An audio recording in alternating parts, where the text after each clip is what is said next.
Hello. So when I started teaching aesthetics at Kendall College about 4 years ago, I told a friend of mine that I was a little nervous to be shifting from philosophy, which was something I was comfortable teaching, to teaching aesthetics, which is philosophy of art, some topic that I wasn't quite familiar with yet. And as I was telling my friend about this, he said, "Philosophy of art. How are you going to fill an entire semester with just that?" And I said, "Well, what do you mean?" And he goes, "Well, there's nothing objective to talk about. You're just going to put up paintings all the time and talk about why we find them pretty?" And I was a little insulted, but it's actually, in the 4 years since then, I've heard about 24 variations on that exact same question. It seems to be, a lot of times I have to explain what my classes are about. Aesthetics seems to be the only class that I have where people are pretty convinced it's not about anything. And I think that assumption is because we just think that there can't possibly be principles or laws governing beauty, that there's nothing objective about our aesthetic judgments or our evaluations of artworks at all. That old proverb that there's no disputing matters of taste is true, which leaves philosophers of art with nothing left to do but categorize and label opinions. It might be surprising to some people to learn that the majority of philosophers actually do believe that our aesthetic judgments can be, at least in part, objective. In 2009, let me see that this works. Okay. In 2009, Bourget and Chalmers surveyed the views of professional philosophers. It was the largest survey of its kind, receiving feedback from over 3,000 respondents. And the results for aesthetics were intriguing. You can see here that on the question of aesthetic value, objective or subjective, actually the majority, 41%, leaned toward or accepted the view that our aesthetic values are indeed subjective. The subjectivists were polling 34.4% of the vote, I guess you could say, and the rest were other. Some other things that follow from this were, if you couldn't predict those results or you're surprised to see them, well, the philosophers were surprised too. When they did a meta survey, so they were asking the philosophers what they think their peers believed to actually predict the rate. Respondents to the meta survey overestimated the rate of aesthetic subjectivism by 23.4%. I'd like to suggest to us that this tension is actually in all of our thinking. Many of us, sometimes we're objectivists when it comes to our aesthetic judgments, meaning we act as if our ideas really are based on something more concrete than just our opinions. We commend the artworks that we like to others. We feel insulted when other people don't share our views. And then other times we feel like it's more subjective. We're satisfied saying that these are just matters of taste. I think that tension actually in our thinking is pretty universal. I see it a lot around art prize time when I listen and eavesdrop in on conversations. The tension is present all the time. So what is the source of this tension, and is there actually any way of resolving it? Perhaps we can get some guidance from the philosopher David Hume, who was all too familiar with this problem, because David Hume's philosophy treated beauty as a subjective quality. Yet, at the same time, he still insisted that some evaluations of artworks were objectively superior to others. To see how he manages to square those seemingly incompatible claims, we'll have to turn to his 1757 essay of the Standard of Taste. Here Hume begins with a familiar experience to most of us. He says, "We are apt to call barbarous whatever departs widely from our own taste and apprehension. But soon we'll find the epithet of reproach retorted on us, and the highest arrogance and self-conceit is at last startled on observing an equal assurance on all sides to pronounce positively in its own favor." Don't get bogged down by the language here. Hume is just pointing out the obvious fact that we all have our own tastes. When others differ from ours, we think their tastes are crap. We notice that other people have just as much confidence in the level of their taste as we do in ours, and that should actually shock us into a little bit of humility. It should serve as a reality check. Do any of us actually have any firm footing for our tastes? Hume says when disputes of taste like this arise, it's natural for us to want to resolve them, and it's natural for us to seek a standard by which we could resolve them. But where do we actually turn for this standard? Common sense seems to indicate to us that there will be no standard of taste that we can appeal to arbitrate our disputes here. Hume says, beauty is no quality in things themselves.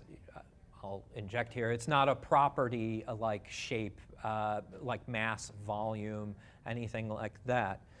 It exists merely in the mind which contemplates them, and each mind contemplates a different beauty. One person may even perceive deformity where another is sensible of beauty, and every individual ought to acquiesce in his own sentiment without pretending to regulate those of others. Let's recognize that old proverb again, right? There's no point in disputing matters of taste. This is common sense, and it points to the futility of us ever finding such a standard. But Hume says there's actually another species of common sense which cuts across really cuts across in the opposite direction, where he says at least it serves to restrain or modify this notion. He says, whoever would assert an equality of genius and elegance between Ogilvy and Milton, or Bunyan and Addison, would be thought to defend no less an extravagance than if he had maintained a molehill to be as high as a mountain, or a pond as extensive as an ocean. Though there may be persons who give preference to the former authors, nobody pays attention to such a taste, and we pronounce without scruple the sentiment of these pretended critics to be absurd and ridiculous. So what do you really think about the matter, Hume? Just for historical context here, Ogilvy is John Ogilvy, the cartographer and poet. He also translated works of Homer and Virgil into English, and by the account of many of his contemporaries, he did so rather badly. The books sold pretty well, but they sold mostly for the illustrations, not for the text. So he's comparing that to Milton, John Milton, of course, author of Paradise Lost. So for modern context, comparing Ogilvy to Milton is something like today, like insisting that the mass market mystery paperback novel writer James Patterson is of equal literary merit as Ernest Hemingway or a Salman Rushdie. Obviously, or my favorite, Thomas Kinkade versus Picasso. Not that I'm a huge fan of Picasso, just because it's amazing to me that Kinkade actually made the comparison himself. So, when we see stuff like this, if somebody were to seriously say, look, who's going to go down in the history of art as being a great artist, Kinkade or Picasso, and somebody says, Kinkade, well, clearly. We don't take that kind of taste seriously. This is, or as Hume goes on, the principle of natural equality of taste then is totally forgotten. While we admit it on some occasions, when the objects seem near an equality, it appears an extravagant paradox, or rather a palpable absurdity, when the objects are so disproportionately compared together. So this is Hume's disproportionate pairs argument. He's pointing out the tension, the tension between our treating aesthetic values and judgments as objective sometimes and subjective other times. There's actually a rule that governs this. When they're of greatly different merit, we don't view a taste as subjective at all. But when the objects are pretty close, then we're more likely to find an idea like it's just a matter of taste to be appealing. Tell me the Stones are better than the Beatles, and meh, that's your opinion, I have my own, but I'm not going to fight you about it. Tell me Ringo Starr is a better songwriter than John Lennon or Paul McCartney, and I'm likely to think something is wrong with you. And I'm also probably safe in suspecting that most people who are familiar with the Beatles catalog would agree with me too. To Hume, this is evidence that beneath the diversity of taste and opinion, there are actually deeper forces at work. He says, it appears then that amidst all the variety and caprice of taste, there are certain general principles of approbation or blame whose influence a careful eye may trace in all the operations of the mind. Some particular forms or qualities from the original structure of the internal fabric are calculated to please, and others to displease. Here Hume is proposing a psychology of aesthetic experience. What we find beautiful or ugly in a work is to some degree determined by the structure of our brains. There is a natural, lawful relationship between the formal qualities of a work, over here under form, so specific properties of an artwork like line, shape, color, anything like that. There's a natural fitness between these formal qualities of a work and the feeling that arises in us when attending them. Given that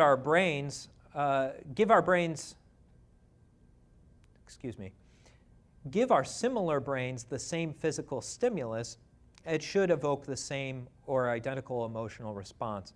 But when it comes to art, clearly that doesn't happen. And the question is why? How can Hume explain this? I think it's actually helpful to take a look at his ethics. I'll do this by sharing a kind of thought experiment, I guess you'd say. Pretend you're out on the street on a sunny day and you're watching a younger child outside of a candy shop enjoying a lollipop, and some guy walks up and just grabs that lollipop and throws it in the trash, and the kid starts crying. You've literally seen somebody stealing candy from a baby. So you walk up to the guy and you start telling him off and saying, that's wrong, what you did was horrible. Now to Hume,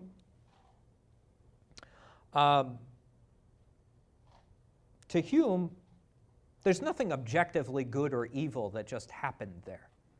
When you say that that was bad or wrong, all you're doing is expressing your personal feelings about the situation. I don't like that. That made me feel uncomfortable. That gave me negative emotions. Well, so Hume is a moral subjectivist as well as an aesthetic one.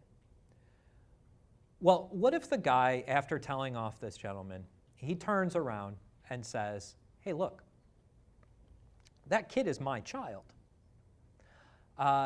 The kid knows he's not supposed to have sweets. In fact, maybe he has some sort of medical condition where it's actually dangerous for him to ingest that kind of raw sugar. So where do you get off yelling at me? Well, now that your facts, the facts of the matter have changed for you, look at how your feelings are going to change right away as well, right? Your feelings are subjective. The facts surrounding what happened are not. A moral judgment arising from a clear understanding of objective facts is going to be superior to a feeling triggered by distorted or a false understanding of the situation. So Hume can maintain some moral judgments are actually superior to others, even if they are subjective. And for Hume, the same goes for art. The only difference is with art, judgments are superior when they're based on a clear perception of the aesthetic object itself. I guess one way you could express this is that, yes, beauty is in the eye of the beholder, but some of us have better eyes than others. Now, even if you appreciate the move Hume has made here, he still hasn't given us much to go on. Well, we don't really think that every time two critics give a different appraisal of the same painting, one of them must have had better eyesight than the other. Though that seems to work for baseball for some reason. Of course not. The real practical force of Hume's argument turns on the analogy that he draws between physical sensitivity of our organs of perception and the inner sensitivity of our mental lives, what Hume calls delicacy in imagination. Just as some of us might see a painting better than others, some of us have a better idea of what to look for in that painting. And people who are equipped with a knowledge of specific conventions or styles, they might catch details the rest of us overlook. Some might have a better appreciation of the challenges of working in a particular medium, and hence a better appreciation of the skill, or lack thereof, of the artist. Even our prejudices play a significant role. Some of us may be too quick to shun a work that we don't understand, whereas others are better able to set aside their biases when evaluating a work. Those who possess this inner sensitivity can claim a superior perception of the work as well. The keys to developing an inner sensitivity to art are practice and familiarity to Hume. Here's another quote from Hume, but though there naturally be a wide difference in point of delicacy between one person and another, nothing tends to further increase and improve this talent than practice in a particular art, and a frequent survey or contemplation of a particular species of beauty. In a word, the same address and dexterity which practice gives to the execution of any work is also acquired by the same means in the judging of it. So this is to Hume why not just anyone deserves that title of art critic. That title has to actually be earned. Here's another quote from Hume, I think our last one. Thus, though the principles of taste be universal and nearly, if not entirely, the same in all men, yet few are qualified to give judgment of any work of art or establish their own sentiment as the standard of beauty. When a critic has no delicacy, he judges without any distinction and is only affected by the grosser and more palpable qualities of the object. Whoops, I'm not quite on the right slide. Here we go. The finer touches pass unnoticed and disregarded. Where he is not aided by practice, his verdict is attended to with confusion and hesitation. Where he is not aided by, where no comparison has been employed, the most frivolous beauties are the object of his admiration. Where he lies under the influence of prejudice, all his natural sentiments are perverted, and hence a true judge in the finer arts is observed, even during the most polished ages, to be a rare character. So you can guess what David Hume would think about Art Prize. I think he'd be happy that so many people were actually getting out there to see numerous artworks and to start comparing them and hopefully start developing their own taste. But he would be appalled to learn that the winner of the prize was determined by popular vote. That's because the only true and universal principles of taste arise again from this sensus communis to Hume, that relationship nature has created between form and sentiment. Differences in taste, to Hume, result from a breakdown in that process, either due to a defect in one's senses or a lack of mental sensitivity or the influence of prejudice. When this breakdown occurs, our feelings about an artwork arise from a distorted perception of that artwork. Feelings from undistorted perceptions are better, but seeing clearly requires good eyes and a whole lot of experience. Still, there are critics who possess the physical and mental qualities we are after here, and when we find a consensus among them on the merits of an artwork, which we often do, we can have confidence that their judgments arose naturally from the sensus communis and not from any factor that's particular to that individual. Or as Hume puts it, strong sense united to delicate sentiment, improved by practice, perfected by comparison, and cleared of all prejudice, can alone entitle critics to this valuable character, and the joint verdict of such, wherever they are to be found, is the true standard of taste and beauty. Now, there are plenty of problems with Hume's argument, not the least of which is the fact that it's not entirely sure that the sensus communis actually exists.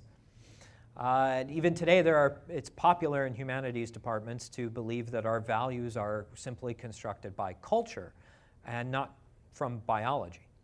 Now, I disagree here. I think that the study of cross-cultural aesthetic norms, emotional semantics in music, evolutionary psychology, and neuroaesthetics have all led some credibility to the idea of the sensus communis, though I admit it's abundantly clear that the relationship between form and sentiment is not nearly as straightforward as Hume would have believed.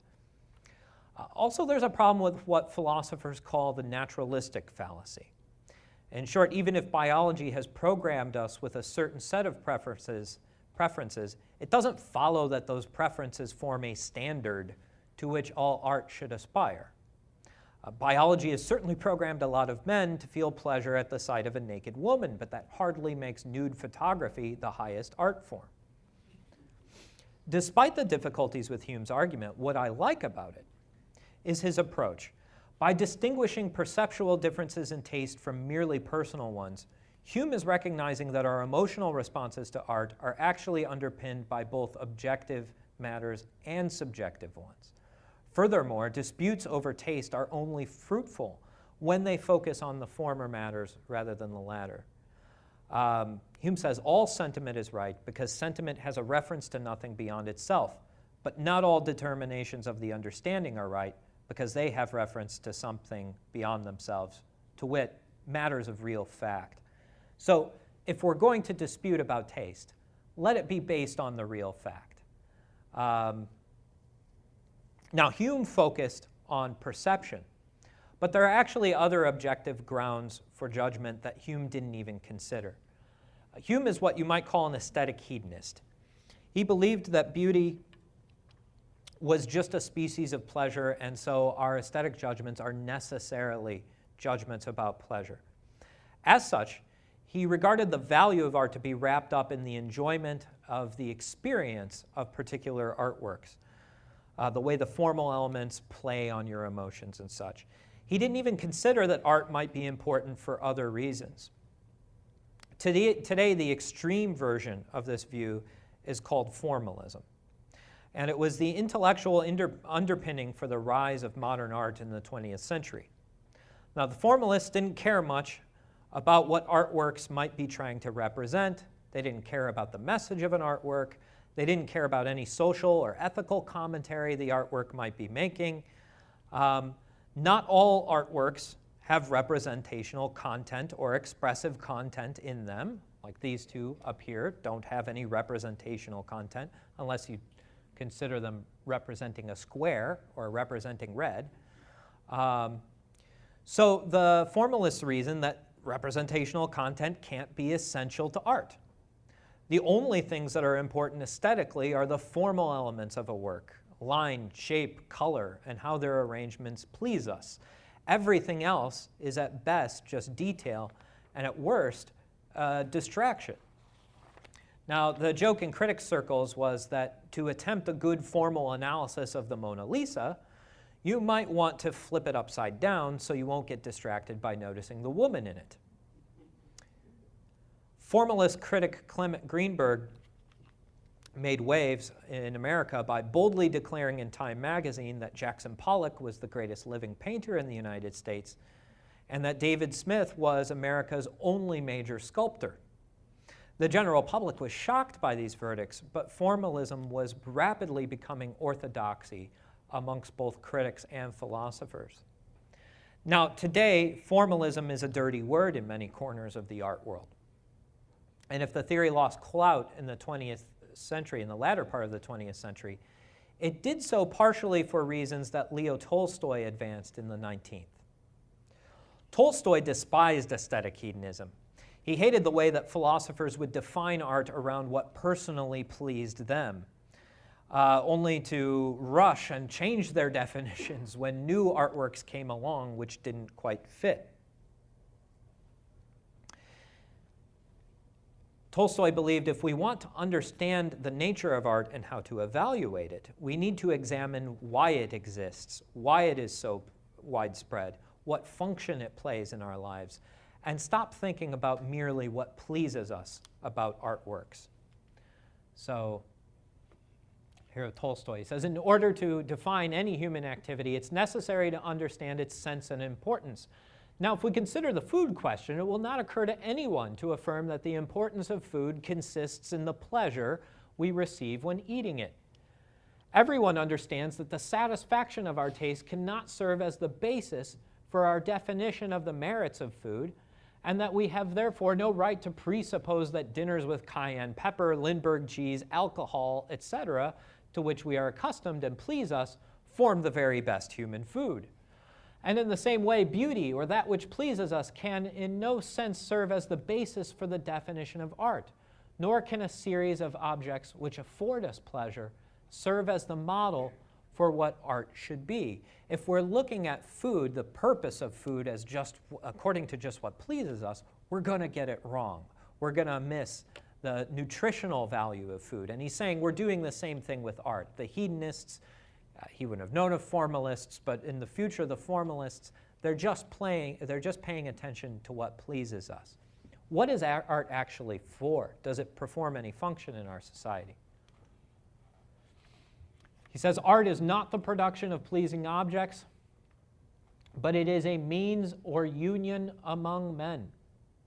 A means of union among men, joining them together in the same feelings that is indispensable for life and progress towards the well-being of individuals and of humanity.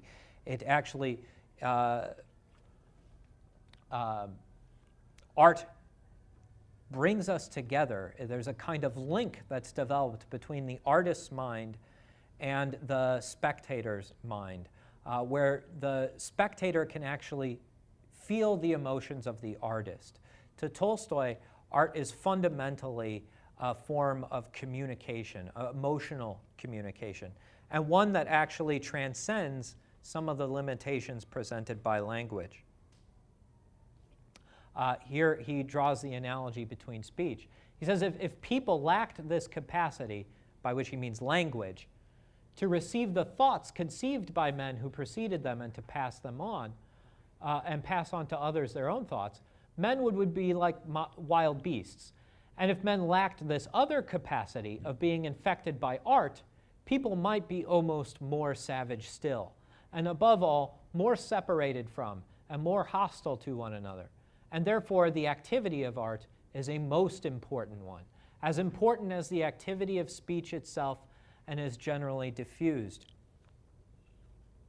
So we can see here Tolstoy is proposing a value for art that goes beyond mere pleasure, especially in the reality is this communication that art allows between human beings. Now, for our purposes, I want you to notice that Tolstoy has actually shifted the value of art now from an intrinsic value, something we just appreciate, an experience we appreciate for its own sake, to an extrinsic value. Art now is a means to some other end, something that is independently valuable. Artwork is valuable because empathy between human beings is valuable, and art facilitates that process of forming empathy. The great thing about this move is that it actually allows you greater objectivity in evaluating artworks. If art has a function, we can evaluate it by how well it meets that function. And how well, so for example, how well did the artist communicate what they intended? Was the emotion convincing? Was it accessible to the audience? Did it have an impact? Granted, such an approach still leaves a lot of room for disagreement, but at least now those judgments rest on a firmer foundation than I like it or I don't like it. The drawback is that you might not care for the judgments that are rendered. For instance, Tolstoy notoriously dismissed many of Shakespeare's plays and even his own books as being non-artworks. Why would he say such a thing? Because he thought they pretended to emotions that the authors could not have possibly felt themselves. And he did so in a style that was inaccessible to most readers, and it did not promote feelings of universal brotherhood between men. Whatever his reasons, the conclusion that Shakespeare is not art is, I think, rather odd.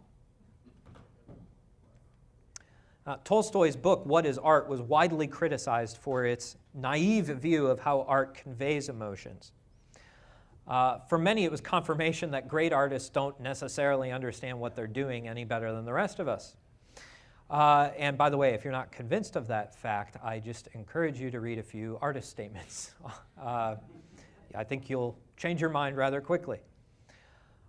But part of the problem with Tolstoy lies in this simplistic three-phase scheme of his, where the artist's emotion, the artist begins with an emotion, they try to embody that emotion in the work, and then the viewer experiences the emotion, the exact same emotion that the artist began with. Talk to any artist and you'll find that their process is actually much more dynamic than this. Many artists will deny that emotion lays at the heart of their work, and others will point out that their end product seldom resembles the initial idea that inspired it. So there has to be a lot more going on than just this. If the specifics of Tolstoy's account failed to impress, then the overall message of his actually fared much better. Expressivism is the view that art's value lies chiefly in its ability to communicate emotions, and it has had an impressive shelf life compared to other theories in aesthetics. The philosopher R.G. Collingwood was an expressivist. He dismissed Tolstoy's three-phase scheme, but he maintained Tolstoy's instrumentalism, so the idea that art functions for some purpose, and it can be judged according to that, whether it actually meets its function. And he also maintained his notion that art begins with an emotion. Now, to Collingwood, this emotion may be little more than a psychic disturbance, some vague impression that even the artist does not understand. But Collingwood says the artist labors to convert this impression into a form, the artwork, that consciousness can actually inspect and understand. In doing so, the artist comes to clarify and understand their emotions through the creative process. Put simply, art is a means to self-knowledge for Collingwood. Likewise, the viewer will come to know themselves better by trying to unravel the meaning of the work. Like Tolstoy, Collingwood believes that art is necessary for the welfare of humanity. It is far too important to be merely about pleasure. Not all works may deliver authentic self-knowledge. For instance, some works indulge our escapist impulses. Some cater to our egocentric tendencies. They just tell us what we already want to think about ourselves. Others are little more than propaganda, a vehicle for pushing some agenda. According to Collingwood, we should not flinch in judging such works harshly. He says, art is not a luxury, and bad art is not a thing we can afford to tolerate. To know ourselves is the foundation of all life that develops beyond the mere psychical level of experience. Art is the community's medicine for the worst disease of the mind, the corruption of consciousness. So clearly, very important role that art is playing. Art can deliver true self-knowledge, or it can deliver a distorted view of the world. And we might judge that, the difference between the two, on a more objective basis. Now, while Collingwood is usually considered an expressivist, his emphasis on, I put the emphasis on the wrong syllable again. His emphasis on knowledge makes him a favorite for the aesthetic cognitivists. Like the expressivists, the cognitivists hold the value of art to be extrinsic in nature, but whereas the expressivists locate the value in emotional communication and self-knowledge, cognitivists focus more widely. They focus on knowledge in a broader sense. To them, art is valuable because through the creation and viewing of artworks, one can actually come to understand the world better. Obviously, artists have their own beliefs about the world, and they may try to present their viewpoint to the public through their artwork, but the cognitivists actually have more in mind when they claim that art is a way of knowing than just the message that gets across. For example, aesthetic philosopher Gordon Graham says that good art does not just have a message, good art directs the mind through a process of understanding. Painters will arrange elements in the foreground or the background to direct the attention of the viewer. Poetry utilizes rhythm to determine the sense of a line. Composers, conductors, and performers all influence the way a piece is actually heard. Architects determine the order in which elements are seen upon entering a building. Good artists, in other words, work to make the piece understandable, and skillful viewers also direct their minds through concentration, imagination, and attention to detail and openness. Art directs the mind, but it does so in a distinct way. That's why Nelson Goodman argues the arts must be taken no less seriously than the sciences as modes of discovery, creation, and enlargement of knowledge in the broadest sense of advancement of understanding. Now, if that's true, the distinction between high art and low art, superior and inferior works, and other aesthetic judgments are no less plausible than ranking the contributions of great scientists and mathematicians. It's about knowledge and what have these artworks contributed to our understanding. And we might have some objective grounds for talking about those things. Now, this is a crowd that takes science very seriously. So I am not surprised, or I wouldn't be surprised if a few of you were wincing right now at this quote. I think most people would agree that art enlarges our view of the world to some degree, yet still plenty of people in both the art world and the philosophical community have criticized the cognitivists for overselling this aspect of art. Here's Douglas and Morgan. I couldn't find a picture of him, but this is how I visualize him look. If knowledge were the key and limit to the love of art, the world would be even sorrier than it is now. Learning, knowledge, and truth are no less valuable because their value is not exclusive. There really are other goods in the world than these, and there really is no need to confect such bogus kinds of truth as poetic or pictorial or musical truth for works of art to wear as certificates for legitimacy. Now, when I first read that, that hit me in the gut. Because I rather liked this notion of aesthetic cognitivism, that art is primarily valuable for the understanding we get from it. But then I like philosophy. I'm interested in reason and understanding and evidence. It's natural for a philosopher to try to put that into art. But art might be valuable for very different reasons. To Morgan, cognitivism is just a symptom of our society's worship of science. He seems quite upset that art has been dragged into the knowledge business. But other philosophers have criticized cognitivism for the opposite reason. They're upset to see knowledge being dragged into the art business. It's one thing to say that art is cognitively stimulating, that it provides food for thought. I don't think anyone would disagree with that. It's quite another to say that art is a unique method of inquiry, a process for discovering truth.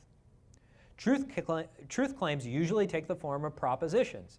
They're judged by the argument's validity and their coherence with previously established knowledge.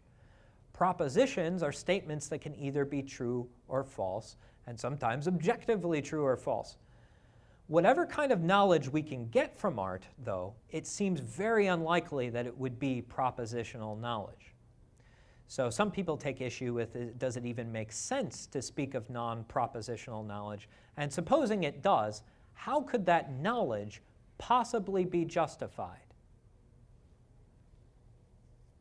To the art world critics, like Morgan here, the cognitivists respond by pointing out how often critics themselves, even Morgan, uses a cognitive vocabulary to evaluate artworks. Critics routinely use words like exploration, insight, distortion, profound, superficial, illuminating, convincing, unconvincing, all sorts of cognitively loaded terms when evaluating artworks. Even critics who oppose aesthetic cognitivism can't seem to resist using such language, though their usage seems odd from these other perspectives. If art isn't really a way of illuminating the world for us, why use all this language? Still, for those who are concerned that we not lose sight of the medium by concentrating on its message, the cognitivists are quick to point out that understanding is not the only measure of art's value. Not all artworks must be true. Some are valued for the pleasure we derive in them. Some provide us with novel forms of visual experience. Some are valued for their expressive content or their unique place in art history. The cognitivists are not trying to exclude other values from the discussion. They're simply saying that understanding is chief amongst those values. In other words, art can be good for many reasons, but the great works, those that will leave their mark on history, will endure because they shaped our view of ourselves and our world, and not just because they triggered a small emotion or tantalized our senses. To answer their philosophical critics, the cognitivists have focused on specifying the kinds of knowledge art can convey, and by devising methods by which they can be justified. Now, there's plenty I could say for and against their efforts there, but I'll focus in my closing minutes on just one of the less controversial examples, experiential knowledge.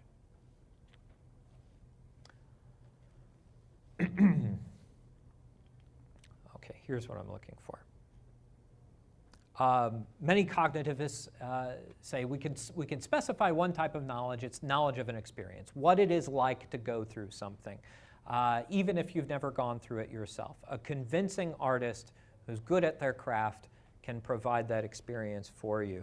Or as David Novitz says here, our imaginative involvement in fiction allows us to respond emotionally or feelingly to the tribulations and triumphs of creatures of fiction.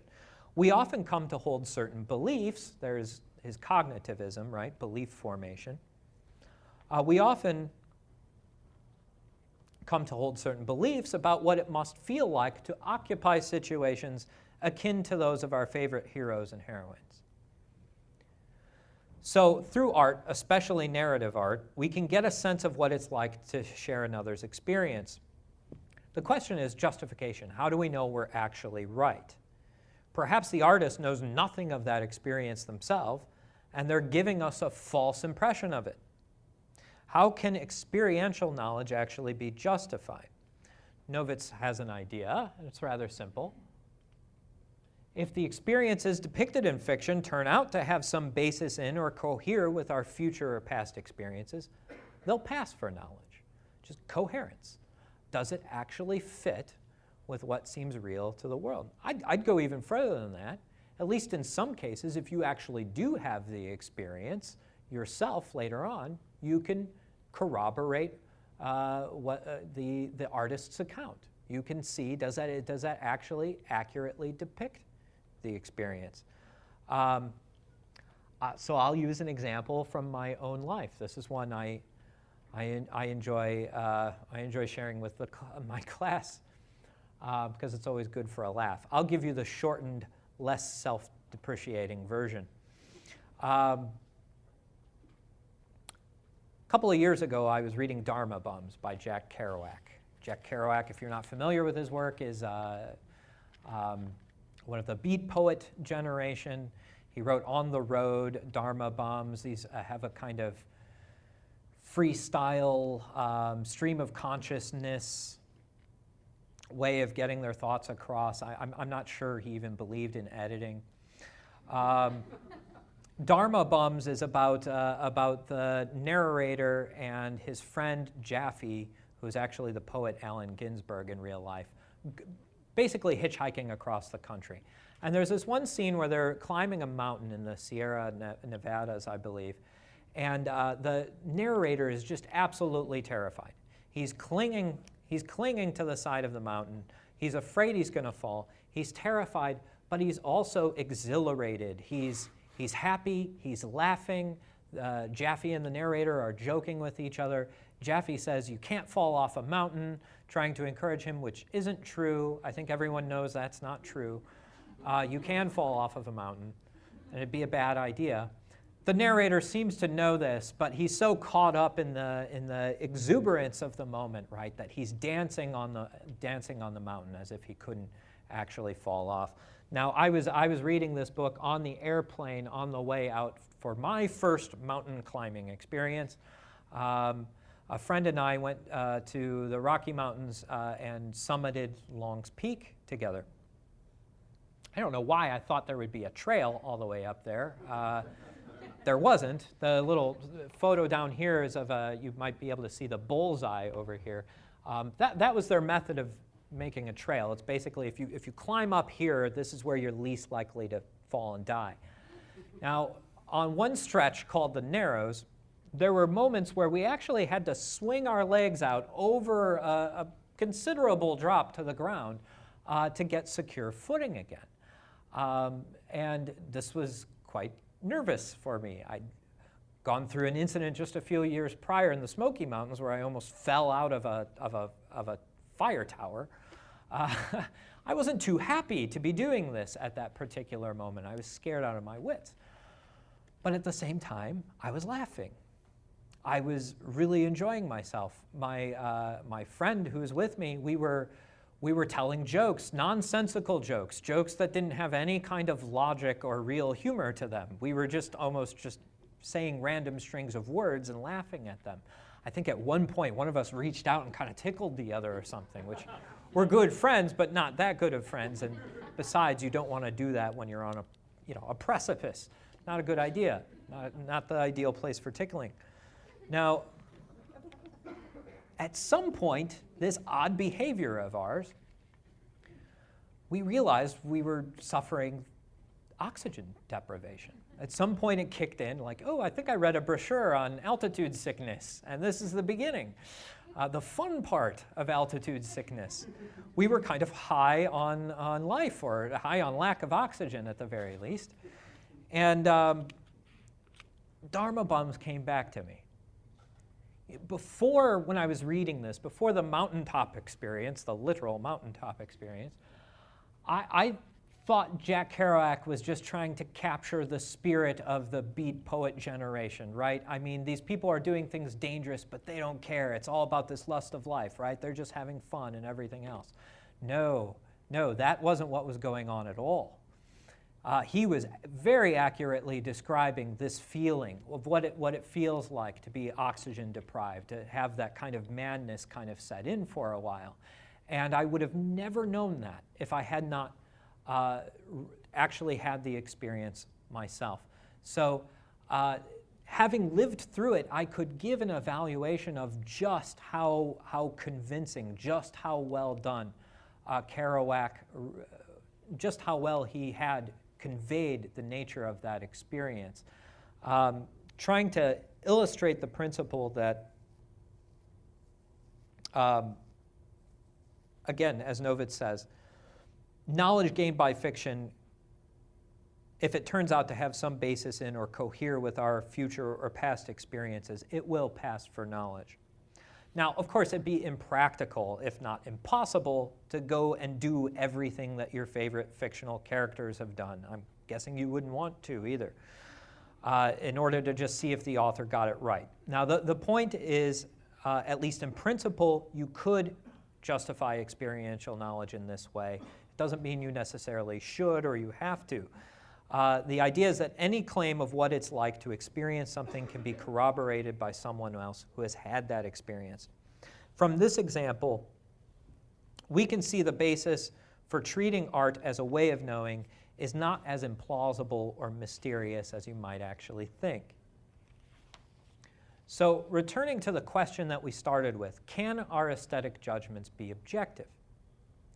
I think our survey of some popular ideas and theories in aesthetics reveals the answer. The answer is, it depends. Part of what is so wonderful about art is its subjectivity. Much of it is deeply personal, imaginative, even otherworldly. Sometimes we gravitate to works and form our judgments for reasons that are our own and our own alone. Reasons that need no justification. But when our judgments turn on matters of perception, familiarity with the medium, styles and conventions used by the artist, or the skill of the artist in executing their intention, the success of the artist in conveying emotion or the ability of the artwork to enlarge our understanding of ourselves and the world we inhabit, when those matters are under consideration, we can marshal objective evidence to support our evaluations. The whole of art does not rotate around these concerns. True, but some aspects do. And when they do, we can cut through the sea of opinions using the same dedication to reason and evidence that we use to resolve other disputes. Now, will any of these ideas help enable you to look at the top 10 art prize selections and pick out the one that is objectively superior to all others and put to rest all disagreements about the merits of the work? I don't think so. But they will, at very least, allow you to distinguish some judgments as being better than others. Thank you.